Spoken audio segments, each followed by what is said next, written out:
In Star Wars, it was a symbol of the Rebel Alliance, a starfighter that Luke Skywalker used to blow up the Death Star, and an iconic piece of machinery. It stood for rebellion, for fighting against oppressors, for destroying the evil empire that wants to take over the galaxy. We're talking, of course, about the X-Wing, and how fitting it is that a drone that Ukraine is about to receive has been given the same name. Where the X-Wing played a vital role for the Rebel Alliance in Star Wars, this insane experimental weapon that Lithuania just gave Ukraine will leave Russia shocked and its soldiers terrified. Militani was among the first to report on this bold new weapon. On October 9th, the outlet said that the Lithuanian defense company Grant Autonomy has officially unveiled a new loitering munition called the X-Wing, a vertical takeoff and landing or VTOL drone. The X-Wing has undergone extensive testing since the spring of 2025, with Grant Autonomy stating that its key capabilities are confirmed as ready to go. And that new drone is heading to Ukraine. A small series of X-Wings is currently being manufactured and delivered for additional trials to frontline units of the armed forces of Ukraine. Grant Autonomy founder and CEO Gidim Naskoa told Militani continuous operational use at the front is being used as part of the system's validation. In other words, Granta has taken its new drone as far as it can with laboratory testing. It now needs to prove itself in combat. And having Ukraine deploy this experimental drone is the perfect way to determine how effective it can be against an enemy that Lithuania believes may soon pose as much of a threat to its territory as it does to Ukraine. United 24 Media also reported on the incoming X-Wing, noting that the initial deployment of this experimental drone will be limited.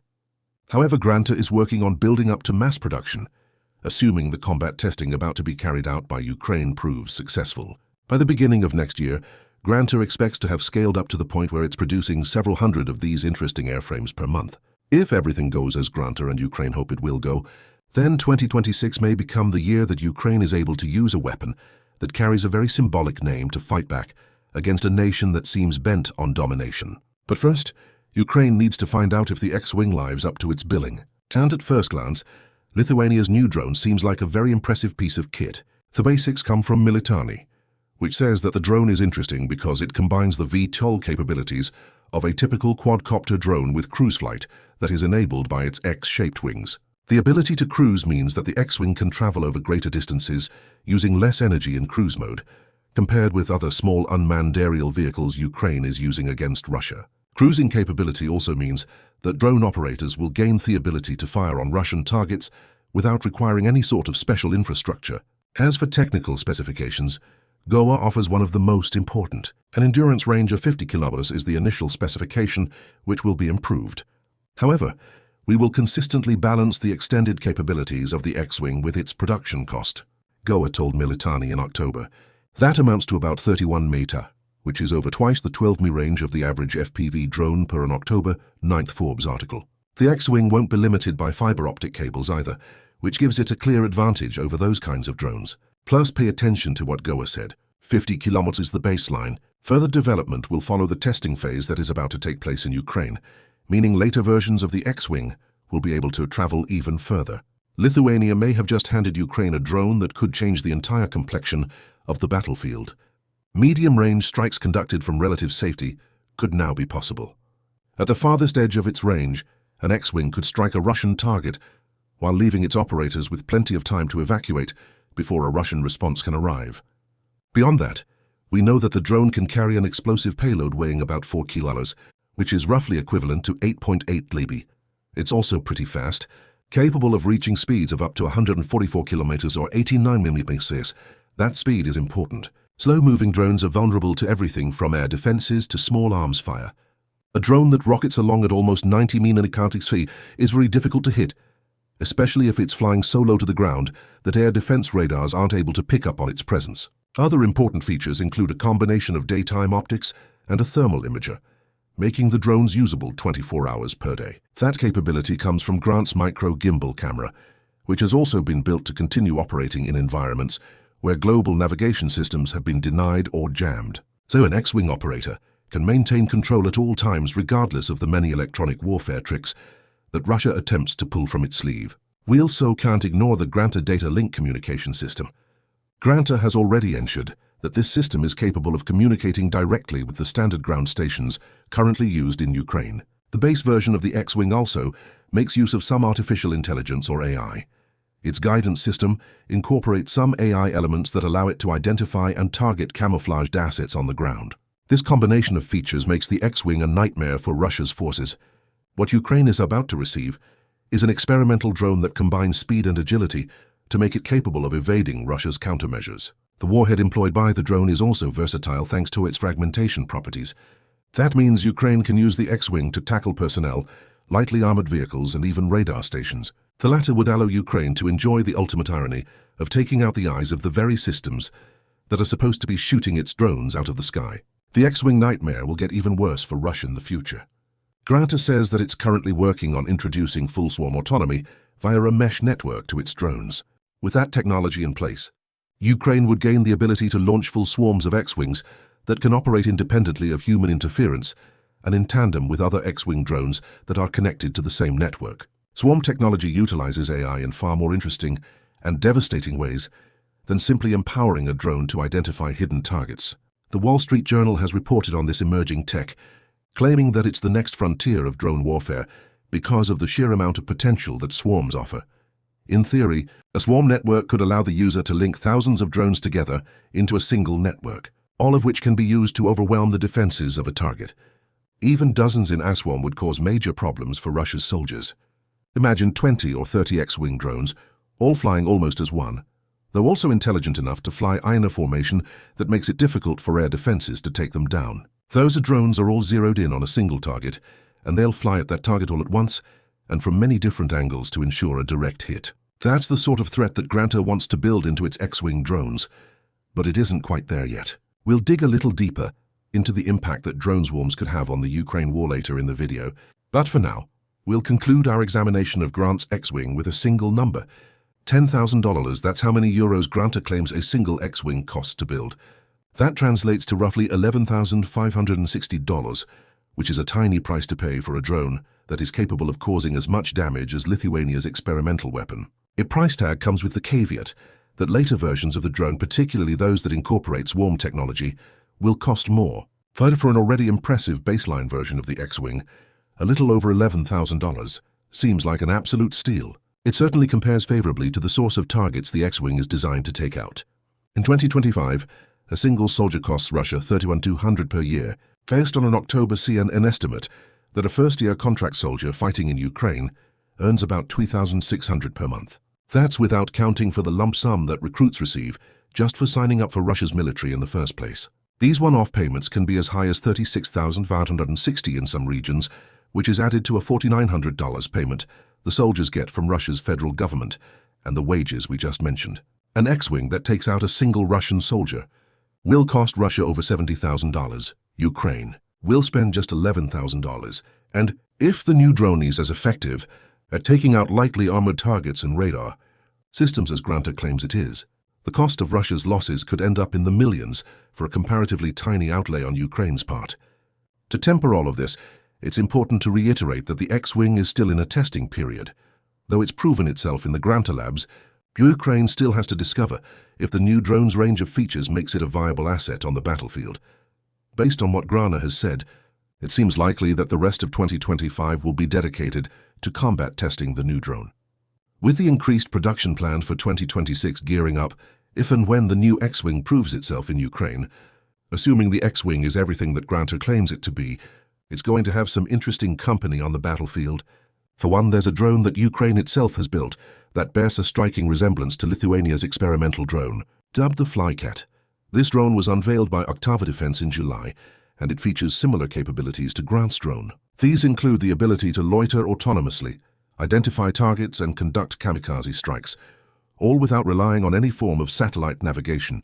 The warhead is a little smaller in this Ukrainian X-Wing drone, and the Flaka is also a touch slower and has a shorter range.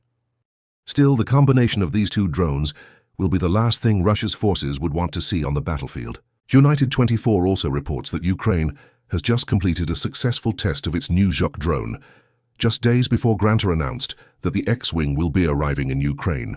Also a fixed-wing loitering drone, though with a more conventional design than the X-Wing, the Zhuk has managed to hit targets at distances exceeding 40 kilometers while waiting through a host of electrical interference.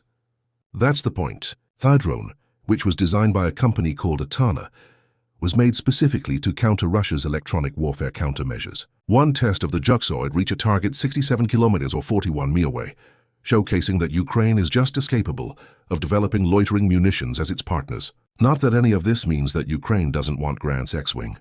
Rather, the point we're making here is that these drones indicate several trends that are leading Ukraine to the next evolution of its drone warfare strategy. It's not just about sheer numbers anymore, though having many more drones on the battlefield than Russia is still extremely important. These drones showcase a focus on overcoming electronic countermeasures to ensure the drones hit their targets, no matter how hard Russia tries to jam their signals. We're also seeing a shift toward autonomous target detection and striking, which makes a drone operator's job a lot easier. Plus, all three of these drones have impressive ranges, with the X-Wing coming out on top, which could allow Ukraine to deploy them behind frontline positions so it can strike Russia in the near rear. The X-Wing is just a part of a burgeoning drone evolution in Ukraine, and its arrival means several bad things for Russia. The potential for Ukraine to start using drone swarms is one of those bad things, albeit one that isn't going to arrive immediately, given that Granta is still developing swarm technology for the X-Wing. Once that technology is in place, Russia will have a serious problem on its hands. We've already touched on why when discussing swarm technology earlier, but it's worth exploring what drone swarms really mean for the Ukraine war. For one thing, swarming allows Ukraine to do something similar to Russia's human wave assaults, only using drones. Forces News spoke to David Hamling in September 2025, who explained an interesting use case for this kind of technology. The attack drones will then come in as a swarm, and between them they will work out which drones attack which target, so they don't all go with the same target. Hamling says immediately we see a key benefit. Ukraine's operators don't have to waste time figuring out what to hit, because the AI that powers the swarm does all of that work for them. Less time spent by Ukraine also means less time for Russia to react to incoming drones, which will amount to more effective strikes against multiple targets. Handling continues, and so you get one drone attacking each target in the first wave. After that, the reconnaissance drones will assess the damage, and then follow-up drones will be assigned to anything that's not destroyed until all of the targets have been taken out. And the human commander just needs to verify that and say, "Job done. You can return home," he says. It's here where we see the emulation of Russia's human wave tactics come into play. For Putin, human life is expendable enough that he's willing to send wave after wave of soldiers into the meat grinder to destroy a target. Attrition is the goal, but the human cost is immense. With drone swarms, Ukraine can conduct the same kind of assaults using machines instead of people. Multiple waves attack, with each wave following up on what the wave before did. Even if Russia manages to fend off the waves, Ukraine simply loses drones. It doesn't lose people. That's pretty important to Ukraine because, as Radio Free Europe Radio Liberty reported in August, Ukraine is dealing with a creeping soldier shortage. The outlet reports on figures provided by Poland's Center for Eastern Studies, or OSW, which says that Ukraine needs to recruit 300,000 soldiers annually to replenish the losses its brigades have experienced. Ukraine isn't hitting that number. It recruited 200,000 in 2024 and was recruiting between 17 and 24,000 people per month by August 2025. Even at the high end of that range, that amounts to 288,000 recruits, 12,000 shy of the number OSW says Ukraine needs to hit. Drone swarms, along with Ukraine's other unmanned vehicles, may make it so that such heavy recruitment is no longer a necessity. Autonomous drones that can act independently minimize the need for Ukraine to field as many soldiers. That's not to say that drones will replace humans. However, they can certainly fill in the gaps left over by 3 and 1 to 2 years of intense warfare, allowing Ukraine to launch assaults and maintain defenses without risking as many of its people.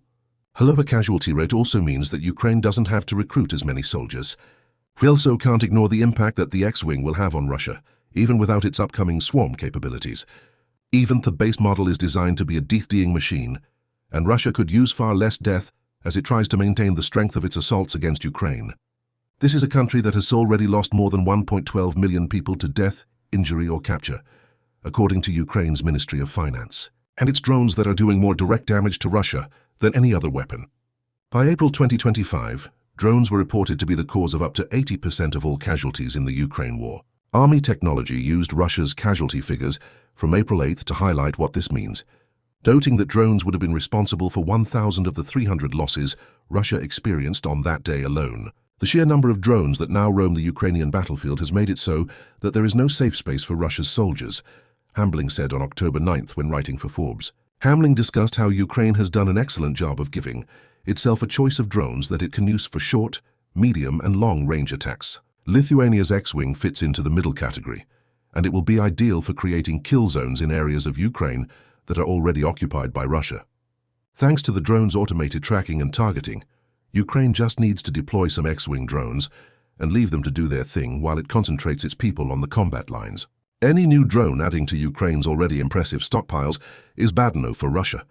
However, there's also a strange phenomenon that appears to be afflicting Russia's forces right now. On October 8th, the New Voice of Ukraine reported that Russia's ratio of wounded to killed in combat has taken an abnormally high turn. The outlet shares figures published by the Institute for the Study of War, which says that Russia is losing 1 soldier to death for every 1.3 soldiers that are being wounded. The takeaway here is that Ukraine is getting more efficient at killing rather than just maiming Russia's forces. Or given that up to 80% of casualties are being caused by drones, it's Ukraine's unmanned vehicles that are becoming more efficient. This Russian ratio is notable because a typical ratio is usually somewhere around 1 killed for every 3 injured. As the Harvard Kennedy School's Belfer Center points out, X-Wing is designed to be a lethal drone, and that's the last thing that Russia's shocked troops want to see when so many more of them are dying. Finally, there's the fact that this drone is coming from Lithuania to consider. Granta has touched on how it's sending X-Wing drones into Ukraine for combat testing. The company doesn't say whether it's charging Ukraine for those drones, but it doesn't really matter. Even if Ukraine is paying, this transfer of technology demonstrates that Ukraine is building a stronger relationship with a Baltic nation that is very wary of what Putin might have planned if he succeeds in Ukraine. Lithuania is so wary of a future Russian invasion that officials in its capital city of Vilnius have already concocted an evacuation plan to be put into place if Putin ever manages to move beyond Ukraine. That plan, which the BBC says details how Lithuania would handle the evacuation of around 540,000 people, is in place because Vilnius is very close to the 422-meter border that Lithuania shares with Belarus. Putin used Belarus as a launch pad for his Ukraine invasion. Lithuania wants to be ready if Russia's leader tries to do the same thing in the future. Any connections that Lithuania and Ukraine forge benefit both. The latter can get access to technology like the X-Wing that it may not have the time or resources to develop itself. The former helps a country upon which it's relying to defeat Russia, because Lithuania believes that it may be next if Ukraine falls. The X-Wing isn't going to win the war for Ukraine, of course, but it's yet another piece slotted into place for Ukraine's growing drone army. And when swarm technology is introduced to the drone and Granta has increased its manufacturing capabilities, X-Wing could become the stuff of nightmares for Putin's forces on the front lines in Ukraine. It's also not just Lithuania that's providing Ukraine with weapons. Greece just slapped Putin by sending Ukraine firepower it can use to break Russia. Find out more in our video and remember to subscribe to the Military Show for more coverage of the new and interesting weapons Ukraine deploys in its fight against Russia's invading forces. And thank you as always for watching.